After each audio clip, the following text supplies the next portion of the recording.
I don't even know why I'm writing this. Maybe because if I don't put it somewhere, it's just going to keep replaying in my head like a glitching algorithm. My fiancé left me 2 months before our wedding. For his ex. And the worst part? I helped him find her. We were together for 4 years. Engaged for 2. I'll call him Daniel. We met at a mutual friend's birthday party, and he was that quiet, observant type. The kind who listens more than he talks. I loved that about him. He made me feel chosen. When he proposed, it wasn't flashy. No stadium screens, no drones. Just a ring, a rainy night, and him saying, "I don't want to do life without you." I believed him. The only shadow in our relationship was her. His ex from college. They were together for 3 years. He told me she left him out of nowhere. No closure. Just a note and blocked everywhere. Her name was Laura. I knew about her because he'd get this distant look sometimes. Not longing exactly, more like unfinished business. I asked him once if he still loved her. He said, "I love what I thought we'd be." That answer should have scared me more than it did. Fast forward to last winter. We're knee-deep in wedding planning. Venues, seating charts, and his mom are arguing about flower colors. Normal stress. Except that Daniel started having nightmares. He'd wake up sweaty, sometimes whispering her name. One night, he finally admitted it. "I just need closure," he said. "I need to know why she left. I need to hear from her so I can move forward completely." And like an idiot who thought love meant being supportive at all costs, I agreed. I helped him look for her.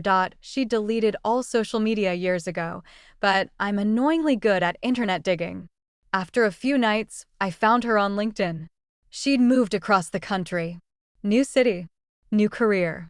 No photos, just a professional headshot. I remember showing him her profile on my laptop. His hands were shaking. That should have been my sign. He sent her a message. Something neutral. "I hope you're well. I just need to talk."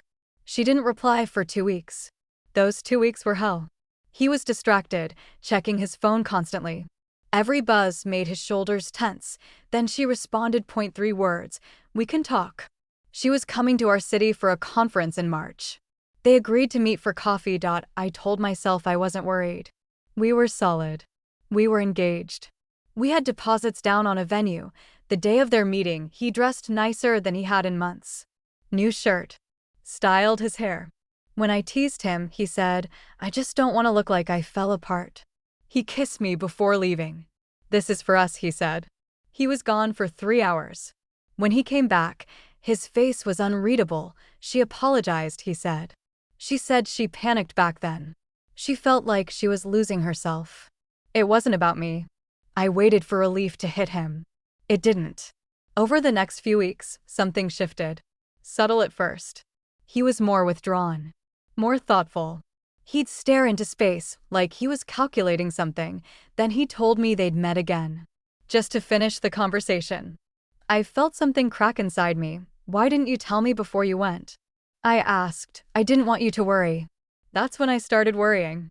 I checked his phone for the first time in 4 years. I'm not proud of it. But I did. Their messages weren't flirty. They were worse. They were intimate. Long paragraphs about what we were and who we might have been. She wrote, "I never stopped wondering." He wrote, "Me neither." I confronted him. He cried. Actually cried. Said he was confused. Said loving me didn't erase the past. Said closure had reopened something instead of closing it. I gave him an ultimatum. Stop seeing her or we postpone the wedding. He said, "Okay." For a week, things felt almost normal. We had dinner with my parents. Finalized catering. Tasted cakes. Then I got a call from the hotel where we'd booked a room block for guests. Daniel had canceled it. Without telling me. I drove home shaking. He was sitting on the couch, staring at the wall. "I can't marry you," he said before I even spoke. There's something surreal about hearing that. Like your brain refuses to process the words. "Because of her?" I asked. He didn't deny it. "I thought I'd buried it," he said. But seeing her, it felt like coming home. Coming home. After 4 years with me. I asked if he loved her. Yes. No hesitation. That hurt more than anything. He said he loved me too, but differently. Safer. Calmer. That with me, life made sense. But with her, it felt electric. I told him electricity burns things down. He moved out that weekend. We sent cancellation emails together. Do you know how humiliating it is to email 120 people that your wedding isn't happening? To call vendors and lose thousands in deposits? His mother blamed me. Said I shouldn't have helped him reconnect. As if I orchestrated my own heartbreak. Here's the twist, though. 3 weeks after he left, Laura showed up at my door. I almost didn't open it. She looked nothing like her LinkedIn photo. Less polished. More tired. I didn't know he was engaged when he first messaged me, she said. My stomach dropped. He told me you two were basically over. That the wedding was just momentum. I felt physically sick.